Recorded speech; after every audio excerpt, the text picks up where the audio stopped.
Bismillahirrahmanirrahim. Assalamualaikum warahmatullahi wabarakatuh. Alhamdulillah.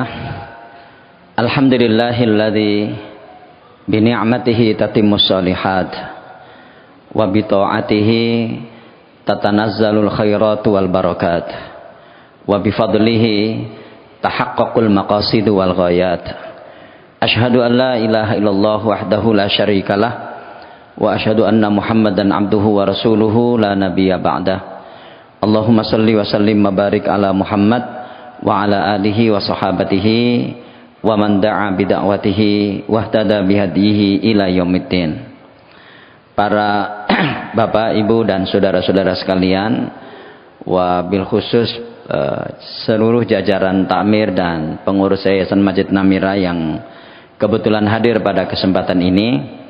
Alhamdulillah kita bersyukur kehadirat Allah Subhanahu wa taala, kita memulai kembali kegiatan kajian kita di bulan Syawal ini setelah kita melaksanakan puasa Ramadan dengan segala macam kegiatan yang cukup padat di dalamnya. Dan ini tadi juga disampaikan kepada saya, ini kajian pertama mengawali pengajian kita di bulan Syawal ini setelah puasa Ramadan kemarin. Jadi kalau sekarang pesertanya mungkin masih belum banyak, saya kira ini wajar. Mungkin masih banyak yang silaturahim ke sana saudara handai tolan di tempat-tempat yang jauh yang mungkin belum datang karena anak-anak masuk sekolah juga baru tanggal 22 yang akan datang kalau saya tidak salah itu. Atau mungkin sebabnya karena terlalu padatnya kita mengikuti berbagai macam kajian di bulan Ramadan kemarin, sehingga kira-kira stok pahala kita itu masih banyak ya. Jadi artinya ya bolehlah kita istirahat dulu begitu ya. Inilah sebetulnya tema yang ingin kita bahas pada kesempatan ini ya. Benarkah kita ini sudah keluarkan ganjaran gitu ya, dan kemudian kita agak melemah sedikit pada kesempatan ini. Bapak Ibu sekalian, ada problem ya, ada masalah yang selalu dihadapi oleh mereka-mereka yang melakukan amal soleh ya. Problem itu adalah problem keberlanjutan ya. Jadi problem keberlanjutan, dan ini semua orang mengalaminya ya, semua orang mengalaminya, siapapun dia. Barangkali satu-satunya orang yang tidak mengalami problem keberlanjutan dalam beramal ini itu cuma Nabi Muhammad SAW. Semuanya mengalami. Kenapa? Karena pada saat yang bersamaan orang itu memiliki sifat jenuh, bosan dengan kadarnya masing-masing. Tidak ada satupun orang yang terbebas dari sifat ini. Jadi nggak ada orang mengatakan aku gak tahu bosan, nggak mungkin ya. Semua orang punya sifat itu, tentu dengan kadarnya masing-masing ya. Nanti akan kita jelaskan, sahabat pun mengalami masa-masa itu ya. Nah, karena sifat bosan inilah kemudian yang menjadikan orang itu mendapatkan problem yang bernama keberlanjutan ini. Karena tidak ada satupun amal yang orang itu akan selalu mood dengan amal itu. Tidak ada ya, tidak ada. Sampai sholat sekalipun ada waktu-waktu di mana orang itu mengalami kejenuhan dan kebosanan ya. Dan itulah sebabnya nikmat dari Allah Subhanahu wa taala menurut saya itu. Jadi nikmat di antara nikmat Allah Subhanahu wa taala kepada kita, Allah itu memberikan kita sifat jenuh dan bosan. Kenapa? Karena dengan begitu kita akan berusaha untuk mencari cara melawannya. Kalau kita nggak punya sifat bosan, tentu kita nggak perlu materi tentang memerangi kebosanan, ya kan? Kalau nggak ada sifat jenuh, mungkin kita nggak perlu membuat PowerPoint tentang bagaimana mengatasi sifat jenuh, ya. Dan ini juga melanda di dalam ibadah kita, ya, melanda di dalam ibadah kita. Tidak ada orang yang kemudian tidak mengalami kejenuhan dalam masalah-masalah yang dia hadapi. semuanya. Termasuk mungkin jenis-jenis yang dia konsumsi. Coba orang makan rawon misalnya, kuat dia sebenarnya sebulan penuh makan rawon gitu. Bosan dia. Seenak apapun rawonnya itu. Ya, seenak apapun pecelnya, seenak apapun karinya, kalau tiap hari makan itu, ya, akan ada kebosanan. Dan inilah memang jiwa manusia. Sifat bosan ini, nah itu tergantung kadarnya masing-masing. Nah, Bapak sekalian, saya ingin mengambil tema ini sebetulnya itu sebagai introspeksi sekaligus otokritik buat kita semuanya itu yang mengalami masalah itu, ya, yang mengalami masalah itu. Baik, saya akan menyampaikan sebuah hadis. Ya, ini hadis sering kita dengarkan dan saya yakin banyak di antara kita yang sudah tahu tentang hadis ini, mungkin juga kita telah menghafalnya. Hadis pendek sebetulnya.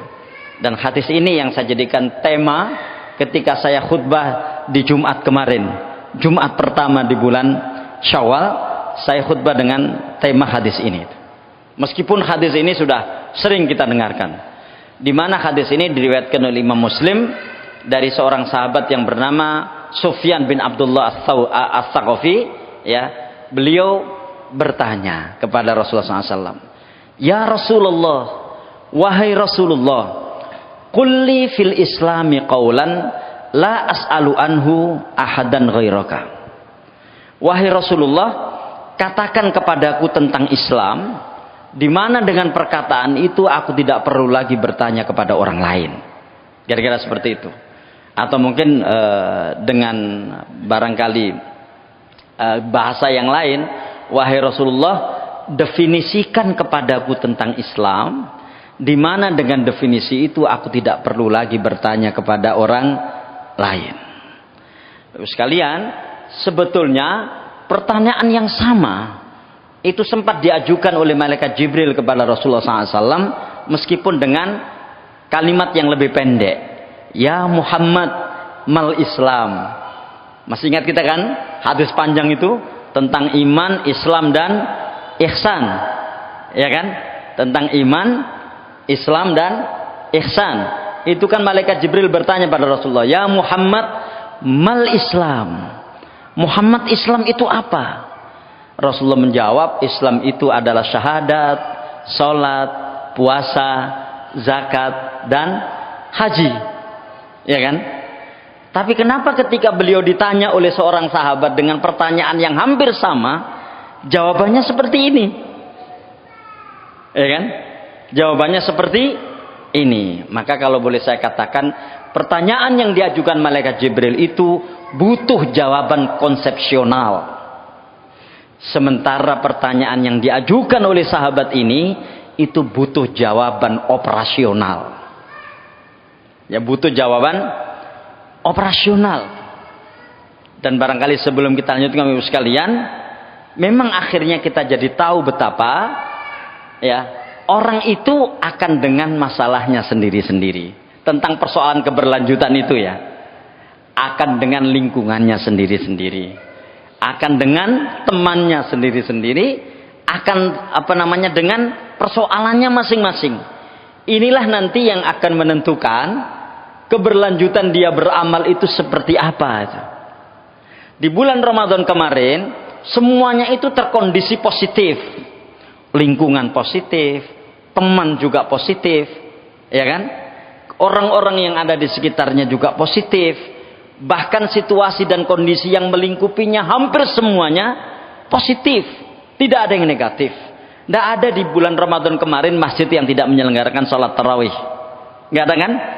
Semuanya menyelenggarakan sholat tarawih. Artinya secara lingkungan, secara kondisi, secara situasi itu positif. Sementara ketika selesai Ramadan, itu nanti kembali kepada situasinya masing-masing seperti sebelum Ramadan.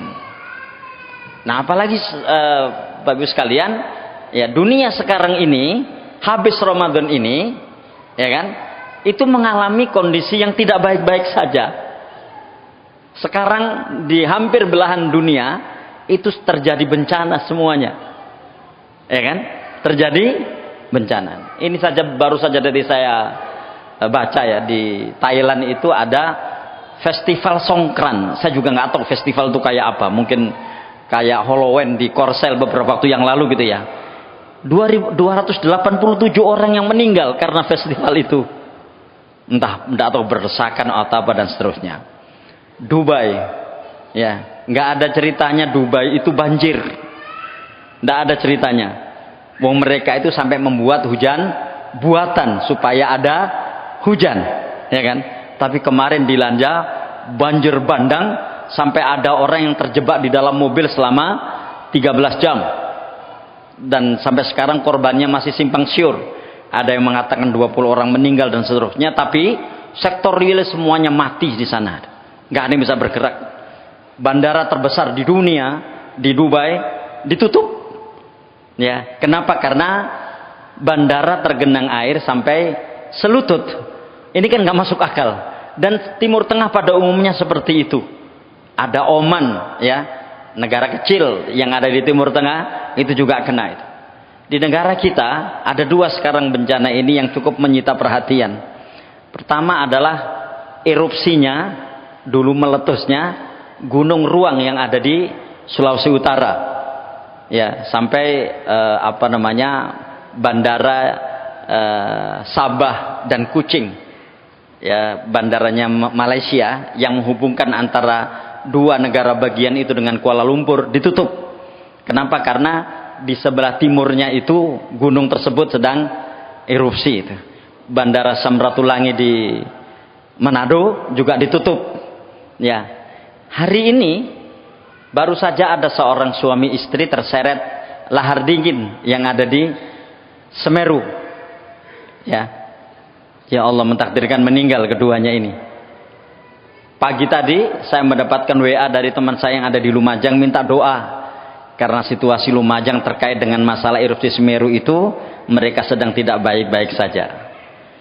Pada saat yang sama sekarang ada perang, ya, antara Iran melawan Israel. Setelah sebelumnya Israel dengan penuh keganasannya memerangi Palestina habis-habisan, dan itu sampai sekarang. Ya, jadi bayangkan Bapak sekalian, situasi-situasi seperti inilah yang akan mempengaruhi orang itu untuk berada di dalam keberlanjutan dia dalam beramal. Nah, termasuk kita ini. Makanya nun sewu mohon maaf, kadang-kadang kita juga perlu melihat diri kita masing-masing. Nek kapan nggon dhewe iki gak ono apa-apa, gak ono wawu ya apa-apa, gak ono iki. Lho kok kemudian kita mengalami pelemahan dalam amal soleh? Ya saya kira memang cetakannya kita ini orang yang malas. Ya, naudzubillah.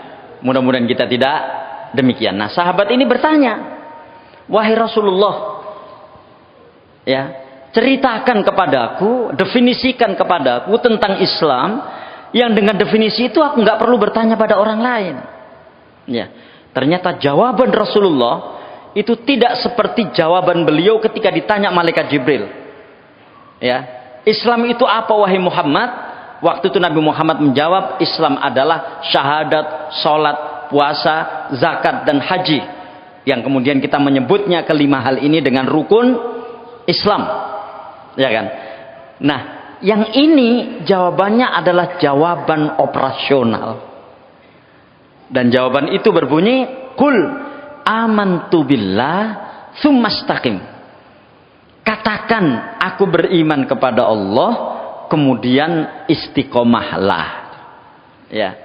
Jadi kalau kita lihat di sini ada dua kata kunci dari jawaban Rasulullah tentang Islam itu apa?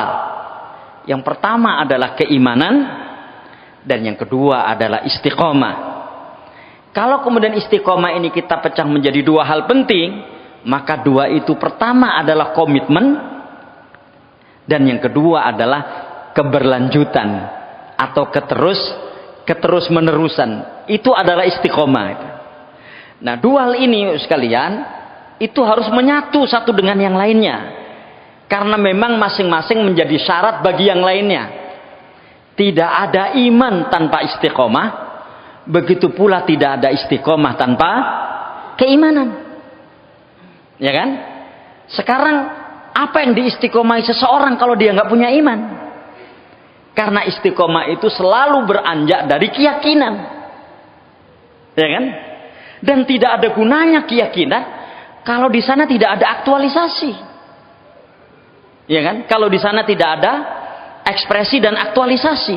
Nah, ekspresi dan aktualisasi keimanan itu adalah istiqomah. Kira-kira seperti itu. Ya kan? Kira-kira seperti itu. Nah, di dua hal inilah yang menjadi problem kita semuanya. Kenapa? Karena iman ini mengalami turun naik. Makanya kita kenal dengan istilah fluktuasi keimanan.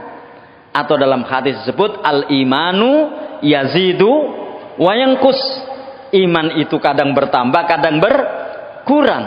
Begitu iman mengalami fluktuasi, maka istiqomah juga mengalami fluktuasi. Ya kan? Nah, disinilah kemudian menjadi sebuah catatan buat kita semuanya. Kenapa kemudian terjadi kemalasan? Kenapa kemudian terjadi kejenuhan? Kenapa sampai kemudian orang itu off dari amal soleh? Ya, orang itu off dari amal soleh. Padahal Bapak sekalian, antara iman dan amal soleh ini harus ada dalam diri seseorang. Karena kalau iman dan amal soleh tidak ada dalam diri seseorang, orang itu akan terdowngrade kemanusiaannya sampai ke level yang serendah-rendahnya. Itu kan. Kita lihat di surat Al-Atin yang kita hafal itu. Ya. Laqad khalaqnal insana ya wattini wazzaitun wa turi sinin wa hadzal baladil amin. Laqad khalaqnal insana fi ahsani taqwim. Terus apa setelah itu? Tsumma radadnahu asfala safilin.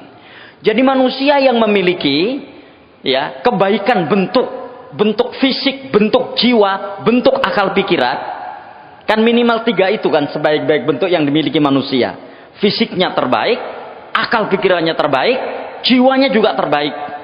Ya, itu manusia. Tapi kata Allah Subhanahu wa taala, "Tsumma radadnahu asfala safilin." Dia akan turun, terdowngrade sampai ke titik terendah. Bahkan di dalam ayat yang lain lebih rendah daripada binatang ternak. Ulaika kal an'am balhum adol. Mereka ini seperti binatang ternak, bahkan lebih sesat. Ya, kenapa mereka mengalami seperti itu? Ya kan? Karena mereka tidak lagi memiliki sebuah pondasi dalam dirinya. Dan pondasi itu kata Allah adalah illalladzina amanu wa amilus solihat gitu. Jadi Bapak Ibu sekalian, kalau kita kaitkan dengan keberlanjutan amal soleh kita, sebetulnya kita melakukan ibadah dan amal soleh ini untuk memperkuat eksistensi kemanusiaan kita di sisi Allah Subhanahu wa taala. Ini yang saya kira penting menjadi catatan kita semuanya.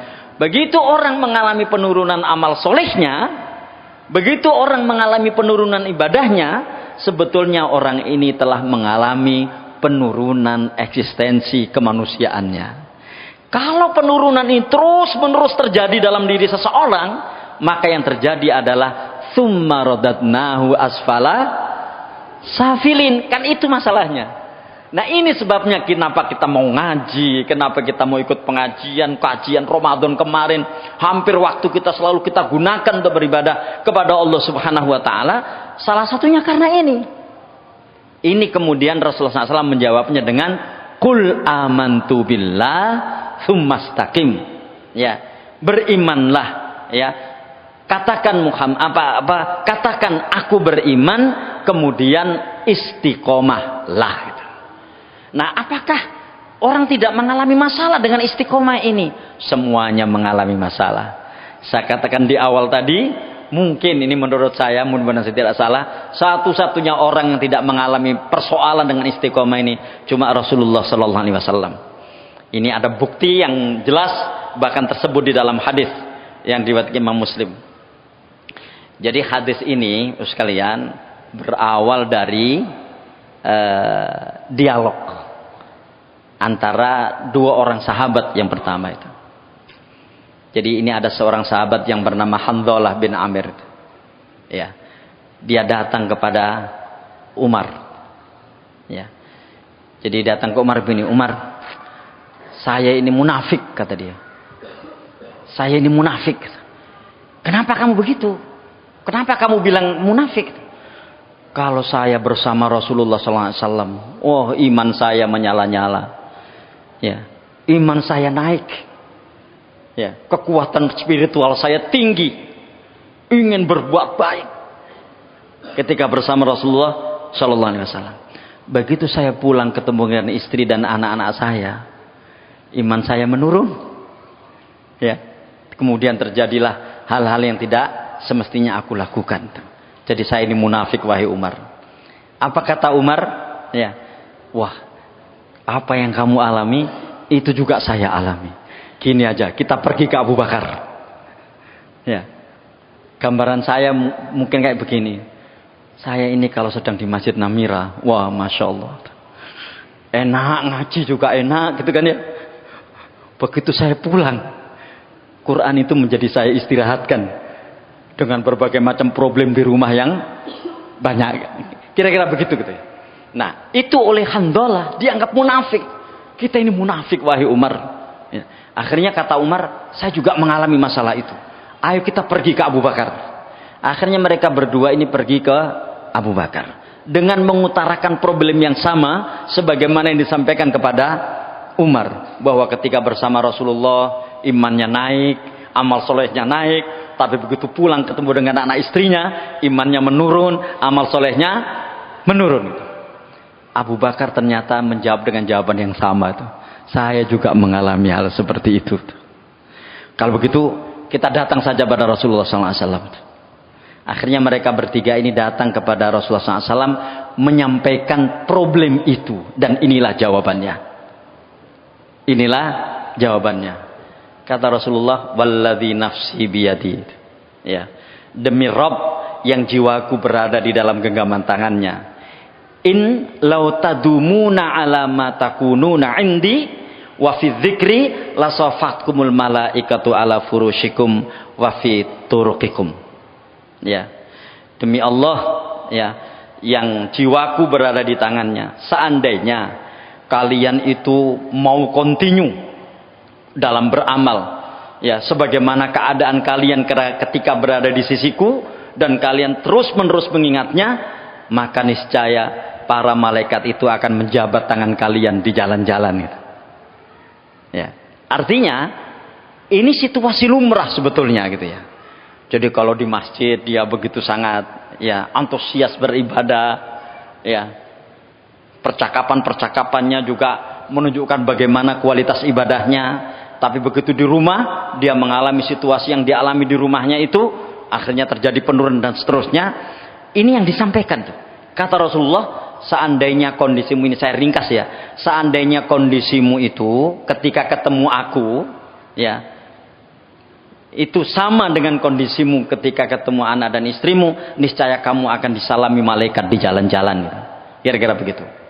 Ya, makanya seandainya kamu bisa terus-menerus melakukan kebaikan seperti itu, tatkala ketemu aku dan tatkala ketemu dengan yang lain, niscaya kamu akan disalami malaikat di jalan-jalan. Artinya, wah, hebat betul kalau kamu bisa seperti itu, kira-kira begitu. Tapi kata Rasulullah, walakin ya Handalah sa'atan. Tapi wahai Handalah, ya, kondisi penurunan seperti itu sesaat demi sesaat. Kira-kira begitulah. Jadi ngono ya ngono, tapi ojo ngono terus menerus. Kira-kira begitu.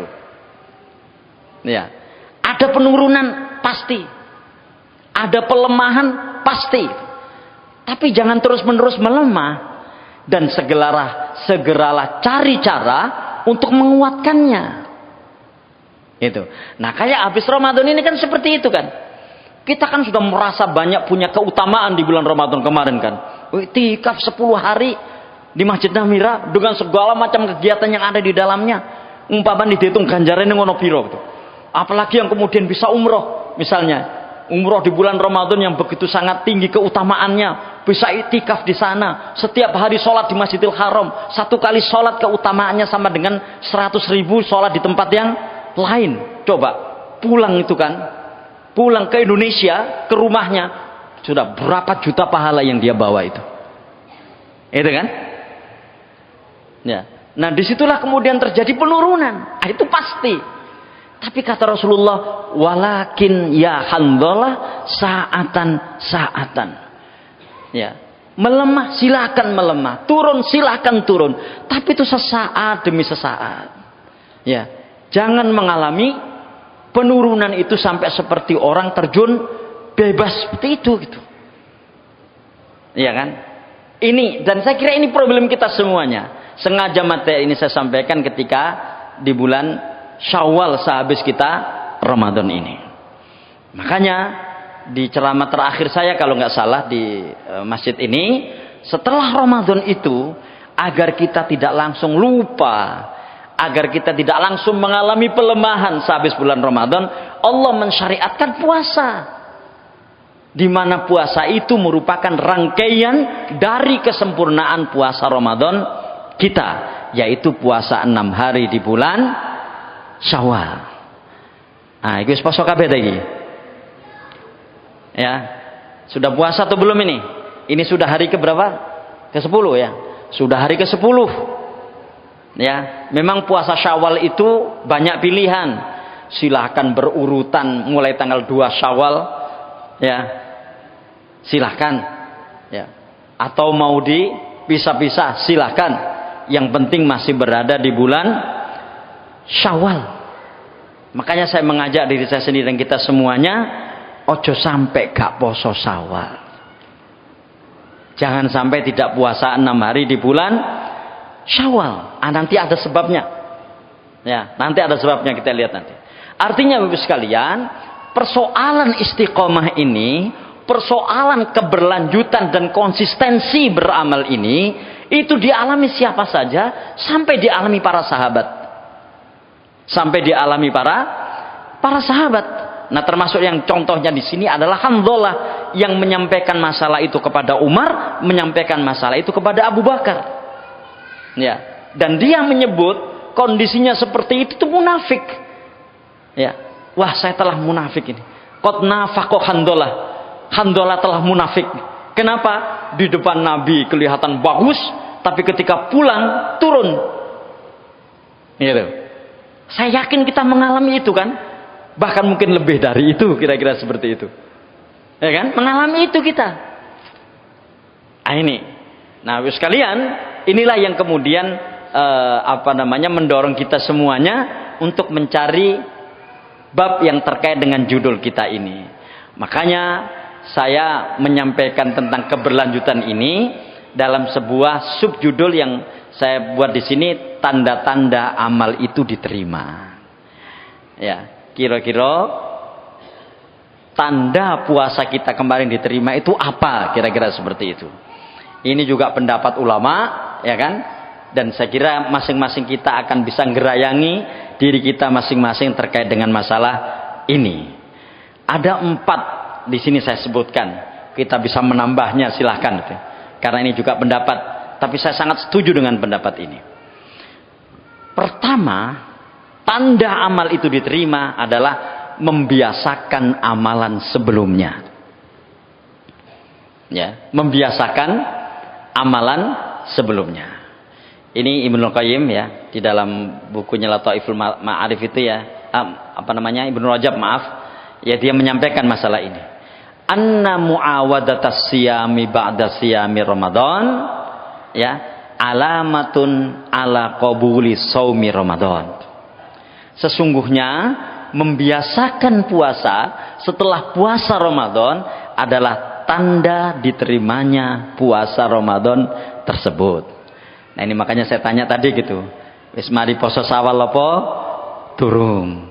Menurut pendapat ini, tanda puasa Ramadan kita itu diterima ya setelah bulan Syawal itu kita melaksanakan puasa, meskipun itu hukumnya tidak wajib, yaitu puasa 6 hari di bulan Syawal, di mana di dalam hadisnya puasa 6 hari di bulan Syawal itu dikaitkan dengan puasa Ramadan. Maka bunyi hadisnya adalah man shoma ramadhana wa atba'ahu sittan min Syawal faka'annama shomad dahr. Barang siapa yang berpuasa di bulan Ramadan kemudian melanjutkannya dengan puasa 6 hari di bulan Syawal, maka nilainya sama dengan puasa 1 tahun. Ya kan? Nah, karena tanggal 1 Syawal itu haram berpuasa, maka puasa Syawal itu dimulai pada tanggal 2 Syawal. Ya. Nah, kata pendapat ini begitu. Anna muawadatas siyami ba'da siyami Ramadan alamatun ala qabuli shaumi Ramadan. Membiasakan puasa setelah puasa Ramadan adalah tanda diterimanya puasa Ramadan tersebut. Kenapa? Fa innallaha idza taqabbala amala 'abdin waffaqahu li amalin sholihin ba'dahu. Sesungguhnya Allah itu ketika menerima amal seseorang, maka Allah akan memberikan taufik kepada orang itu untuk melakukan amal soleh setelahnya. Akhirnya seperti itu. Ya, jadi Allah Subhanahu wa taala itu ketika menerima amal seseorang, maka Allah akan memudahkan orang itu untuk melakukan amal soleh setelahnya. Ya. Makanya naudzubillah ya, mudah-mudahan kita tidak melakukan itu. Begitu selesai puasa, alhamdulillah, mari poso. Aman wis gak poso maneh. Iki alamat. Ya. Alhamdulillah wis mari Ramadan. Wis gak salat tahajud maneh. Kenapa? Wah, wingi ben bengi salat tarawih. Ya. Alhamdulillah wis mari Ramadan, tutup Quran, engko dibuka maneh nang bulan Ramadan. Naudzubillah, kalau sampai seperti itu situasinya, jangan-jangan memang amalan kita kemarin gak ada yang diterima menurut pendapat ini. Ya, menurut pendapat ini. Enak kan dia menyampaikan, sesungguhnya membiasakan puasa setelah puasa Ramadan adalah tanda diterimanya puasa Ramadan tersebut. Karena ketika Allah Subhanahu wa taala menerima amal seseorang, Allah akan memudahkan orang itu untuk melakukan amal soleh setelahnya. Makanya kalau menggunakan bahasa saya, wallahu alam, mudah-mudahan saya tidak salah, orang beriman itu tidak boleh cuti beramal soleh, apalagi cuti beribadah. Ya, kira-kira seperti itulah. Ya, itu yang pertama. Yang kedua, melanjutkan dengan amal kebaikan berikutnya.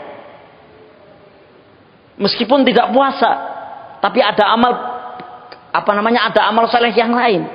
Kenapa? Karena persoalan kejenuhan tadi itu.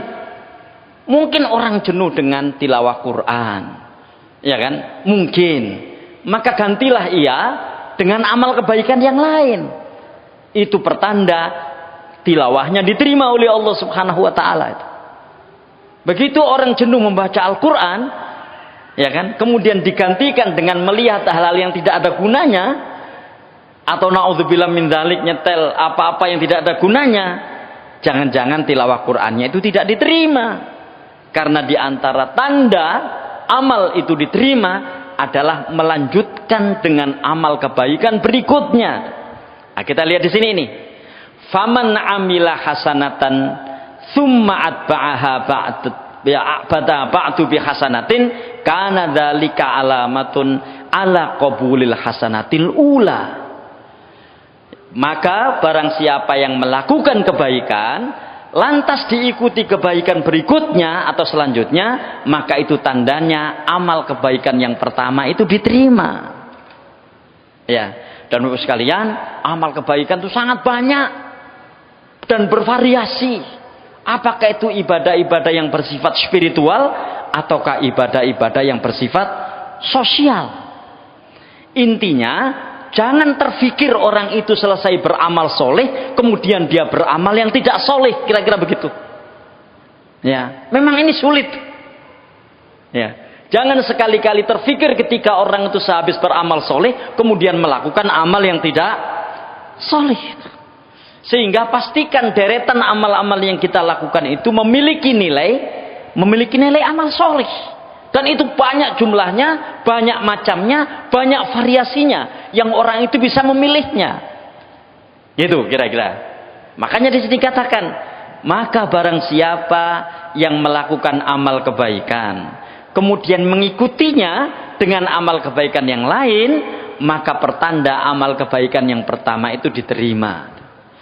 Kama anna man amila hasanatan thumma atba'aha bisayyi'atin kana dzalika alamatu raddil hasanati wa adami qabuliha. Sebagaimana orang yang beramal kebaikan kemudian setelah itu mengikutinya dengan amal kejelekan, maka itu pertanda amal kebaikannya itu ditolak. Nah, kira-kira begitu. Ya, itu pertanda amal kebaikannya itu ditolak dan tidak diterima. Nah, gini Bapak sekalian, saya kira kita masing-masing punya cara sendiri-sendiri untuk menyiasati bab-bab seperti ini. Ya, misalnya kita capek tilawah dan seterusnya, kita keluar silaturahim. Kira-kira seperti itulah. Intinya jangan sampai terfikir orang itu setelah beramal soleh kemudian melakukan amal yang tidak soleh. Ya, karena yang pertama tadi yang saya sampaikan itu, ya, stok ganjar aku sih akeh. Umpama aku ngelakoni elek ini, paling dikurangi piro, gitu loh. Nggak bisa. Kita nggak bisa dengan cara matematika menurut akal pikiran kita dalam bab seperti itu. Gitu. Wah, berat Pak, berat memang. Istiqomah itu berat.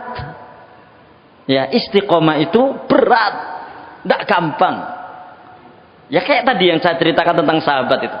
Kurang apanya sahabat? Tempaan Nabi secara langsung mengalami situasi itu. Situasi instabilitas kejiwaan atau instabilitas emosional terkait dengan perbuatan amal kebajikannya tadi itu. Nah ini, ya. Kenapa?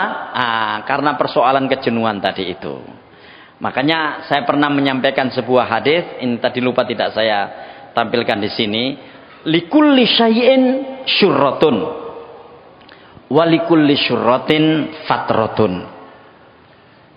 Setiap segala sesuatu itu ada masa giatnya, ada masa moodnya, ada masa senangnya untuk melakukan.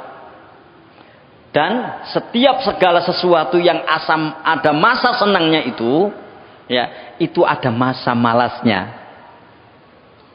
Ya kan? Itu tadi yang saya katakan di awal tadi. Nggak mungkin orang itu kemudian 10 hari berturut-turut makan rawon misalnya. Pasti bosen lah dia, kita kira-kira begitu ya. Jadi ada masa di mana orang itu mengalami kemalasan di dalam melakukan sesuatu apapun. Ya, maka kata Rasulullah, "Faman kanat fatratuhu ilallahi wa rasulihi faqad hada, wa man kanat fatratuhu ila ghairi dzalika faqad dhalla." Siapa yang bisa mengalihkan masa jenuhnya itu kepada apa yang diridhoi oleh Allah dan Rasulnya, maka dia mendapatkan petunjuk. Dan barang siapa, ya, yang mengalihkan masa jenuhnya itu kepada selain apa yang diridhoi oleh Allah dan Rasulnya, maka berarti dia tersesat. Itu ya. Nah, ini sekalian, kita habis Ramadan ini kan mengalami masa-masa itu. Masa-masa di mana Idul Fitri itu menjadi anti klimaks dari seluruh amal kita, sehingga kemudian perlahan-lahan terjadi penurunan. Ya, perlahan-lahan terjadi penurunan. Contoh konkret misalnya ketika kita tilawah kemarin, ya, kita punya target dalam sebulan itu khatam sampai beberapa kali misalnya. Ya, itu kan sehabis Idul Fitri pasti ada kemalasan tuh, pasti.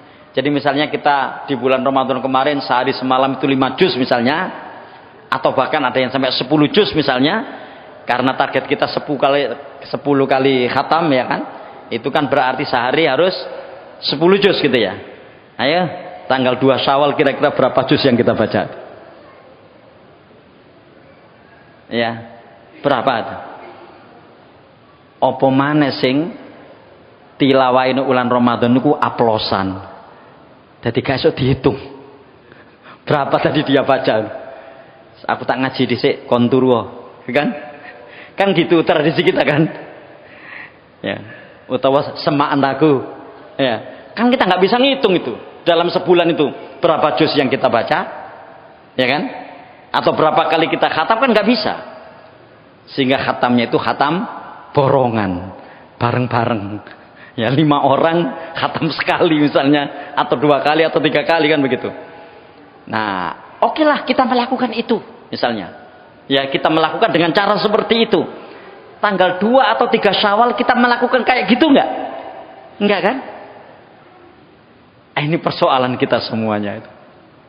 Ini persoalan kita semuanya. Atau paling gampang barangkali kita tanya. Malam 1 Syawal itu kita sholat tahajud enggak? Ya. Malam 1 Syawal itu kita sholat tahajud enggak? Oh sholat Pak, lumayan witir 3 rakaat kan gitu kan. Sementara sebulan penuh di bulan Ramadan, ya Allah, di shaf pertama terus dia tarawih. Ya kan? Bahkan ikut tarawih 2 kali. Ya, tarawih pertama dia tidak pakai witir, qiyamul lail baru dia pakai witir. Saking apanya? Saking giatnya gitu. Tidurnya dikurangi sekian jam dan seterusnya. Nah, tanggal 2 Syawal kira-kira masih seperti itu enggak semangatnya itu? Ini sekalian. Ini persoalan kita semuanya. Ya, enggak ada di antara kita yang kemudian tidak mengalami kondisi itu. Tapi di sini ada celah istilahnya. Ada cara. Barang siapa yang mengamalkan kebaikan, kemudian mengikutinya dengan kebaikan yang lain, itu suatu tanda kebaikannya yang pertama itu diterima. Sebaliknya, siapa yang melakukan kebaikan, setelah itu dia melakukan kejelekan, ya kan? Maka itu pertanda kebaikannya yang pertama kali tadi tidak diterima atau bahkan tertolak kan begitu. Nah, itu kan artinya ya kita cari kebaikan yang lain. Itu pun kita tidak boleh lama-lama off qiyamul lail itu. Ya kan? Begitu kita lama off-nya, ya enggak qiyamul lail sama sekali, mengawalinya lagi itu tidak mudah. Ya. Dikasih alarm pun enggak akan bangun. Enggak gampang. Ya. Sementara ada hadis sapa sing waya qiyamul lail gak qiyamul lail iku kupinge diuyui setan, ya kan? Kita tahu semua kan itu. Tapi kan kita seneng diuyui setan itu. Buktinya kita tidak bangun kan begitu kan? Ah, ini problem kita semuanya. Ya kan? Ini problem kita semuanya, dan mari kita akui bahwa ini problem kita dan kemudian kita mencari cara untuk memecahkannya. Yang kedua. Yang ketiga, ya, lagi-lagi nih, ini pendapatnya Imam Ibnu Katsir di dalam tafsirnya ketika mentafsirkan surat Al-Lail. Jadi surat Al-Lail itu ada fa'amma man a'ta wattaqa wa saddaqa bil husna fasanu yassiruhu lil yusra. Siapa yang ya memberi kemudian bertakwa, membenarkan kebenaran, maka Allah akan memudahkan dia untuk melakukan kebaikan. Nah, kata beliau min sawabil hasanati al hasanatu ba'daha wa min jaza'is sayyiati as-sayyiatu ba'daha. Jadi di antara pahala atau balasan kebaikan adalah kebaikan selanjutnya. Itu. Maksudnya adalah ketika orang itu melakukan kebaikan, tanda dia mendapatkan pahala dari kebaikannya itu, dia melakukan kebaikan setelahnya. Kira-kira begitu. Artinya nek kapan ana wong kelakoni keapian, mari ngono nglakoni keelekan, sing keapianmu golek ganjaran, kira-kira begitu. Tidak diterima. Itu maknanya. Jadi kalau orang melakukan kebaikan, kemudian melakukan kebaikan setelahnya, pahala dari dia kebaikan yang pertama itu dia melakukan kebaikan setelahnya.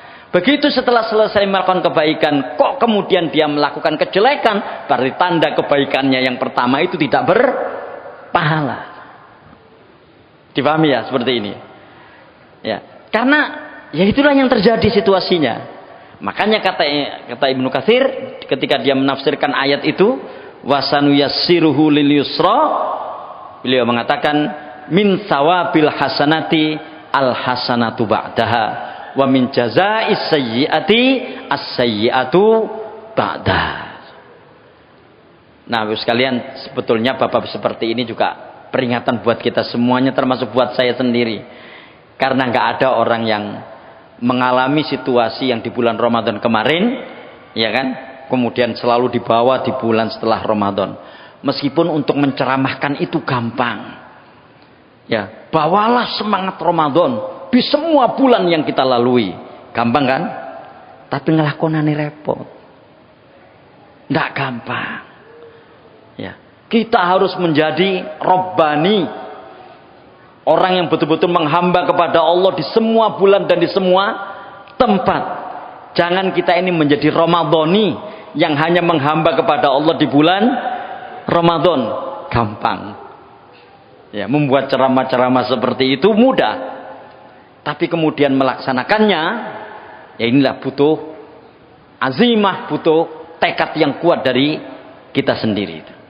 Min sawabil hasanati al hasanatu ba'daha.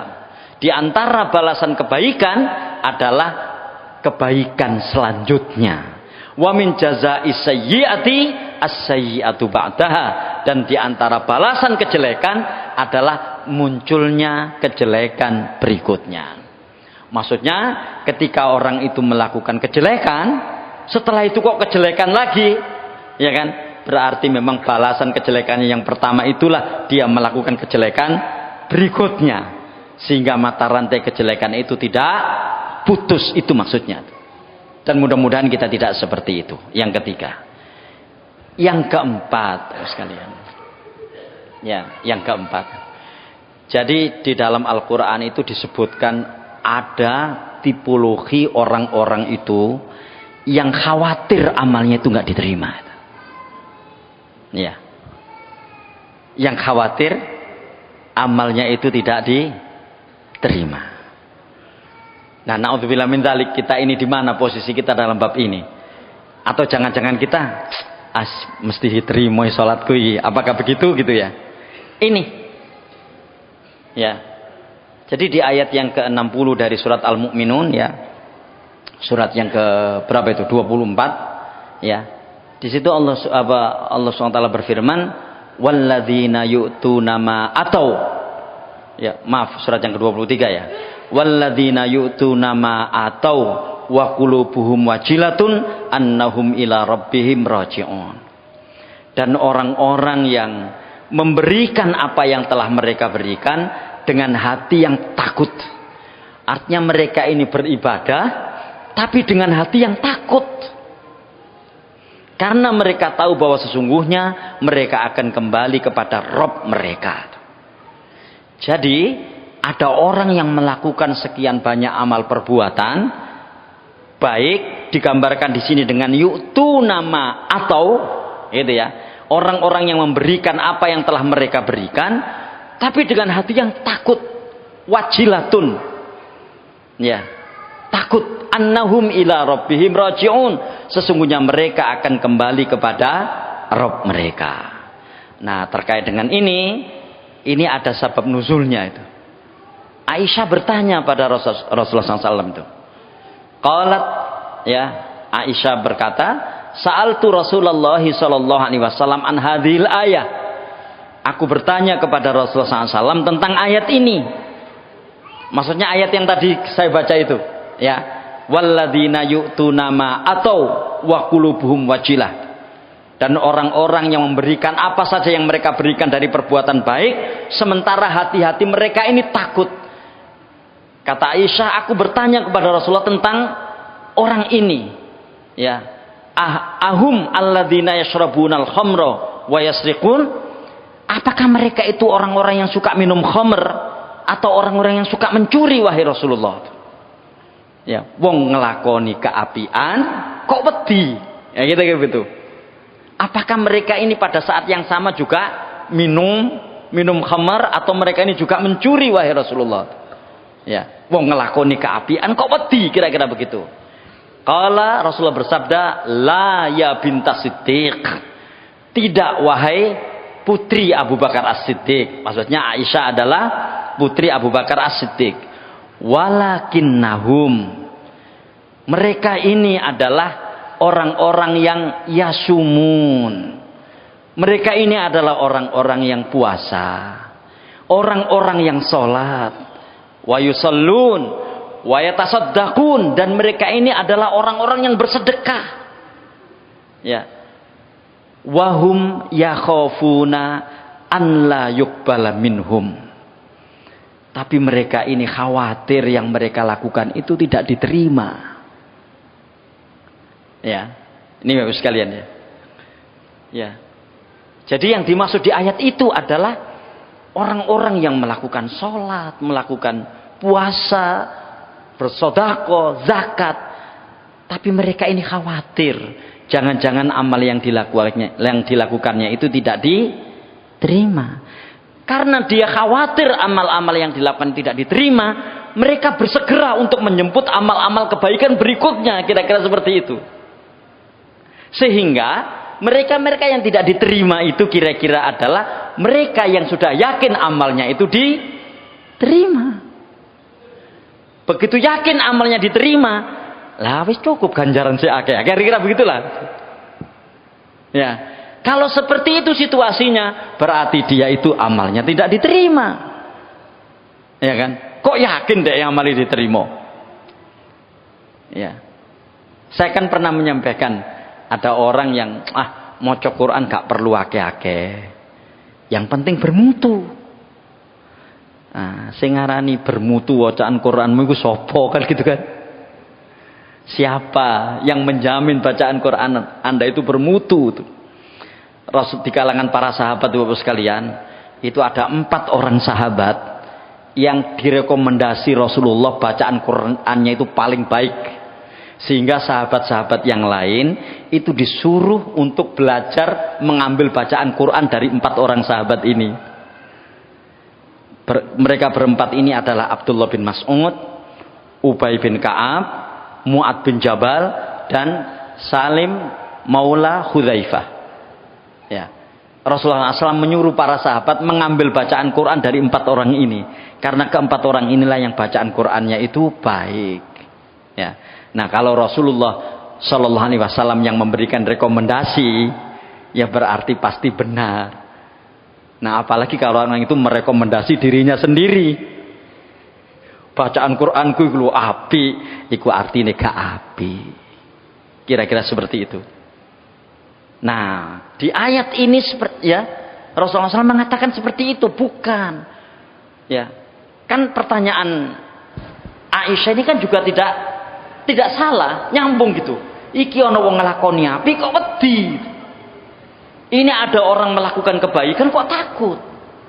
Jangan-jangan mereka masih minum. Nah, kira-kira begitulah. Jangan-jangan mereka masih mencuri. Kata Rasulullah, enggak. Mereka ini adalah orang yang sholat, orang yang puasa, orang yang zakat.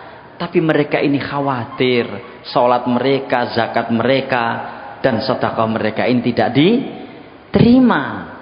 Ya, maka kata Rasulullah, ulaikal ladzina yusari'una fil khairat. Mereka itulah orang-orang yang bersegera menjemput berbagai macam kebaikan. Itu. Nah, itu sekalian. Nah, kadang-kadang kita ini kan ada kebaikan yang sangat-sangat gampang, tapi kita nggak segera menjemputnya. Ya. Saya kira kalau ada 10 orang kita survei misalnya ya di kita ini aja lah tuh, atau 20 orang kita survei itu. Kemudian ditanya, kalau sholat Jumat Anda kepingin datang di shaf pertama atau Anda kepingin datang setelah khutbah selesai gitu. Jawabannya paling banyak kira-kira yang mana? Saya tadi sholat di sebuah tempat ya, si samping saya mengatakan begini, ya ini karena terkait dengan Namira ya, Ustadz, saya itu masjid saya itu kepingin seperti Namira begitulah. Ketika khotib naik mimbar itu 2/3 masjid ya, 2/3 jamaah itu sudah datang semuanya itu. Ya karena memang kan seperti itu kan tinggal beberapa shaf aja ya yang belum terisi. Tapi coba di tempat-tempat yang lain ya, saya itu pernah sholat di sebuah masjid, khutbah itu baru ada shaf pertama, itu pun nggak penuh. Begitu azan, selesai azan baru kaki-kaki datang ya. Yang lebih tragis adalah khutbah kedua baru ada orang yang sholat tahiyatul masjid ya. nambo iku.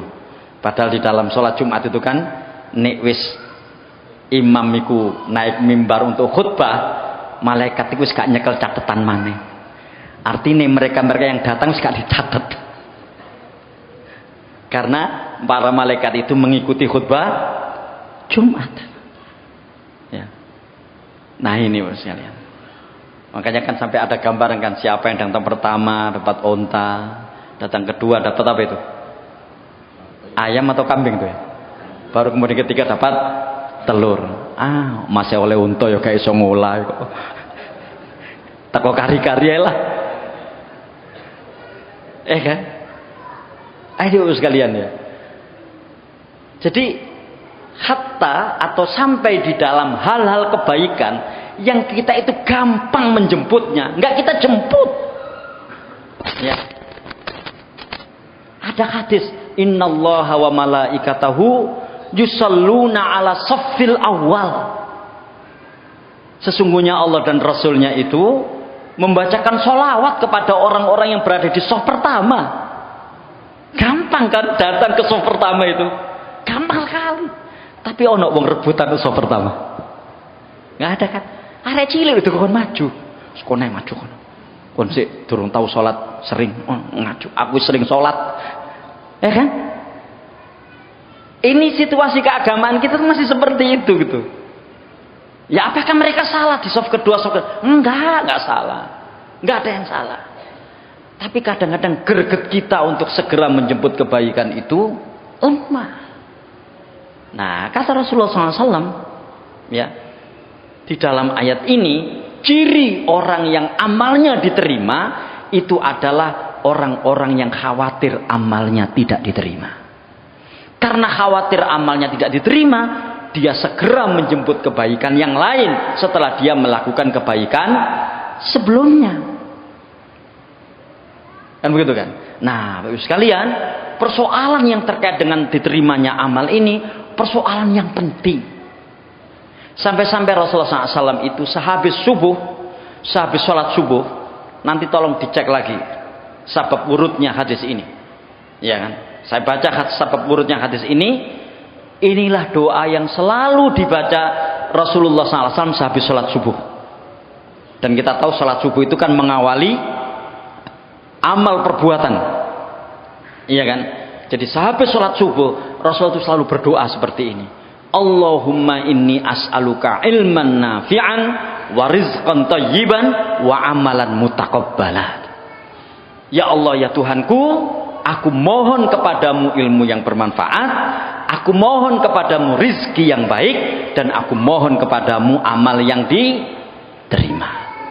Ya. Assalamualaikum warahmatullahi wabarakatuh.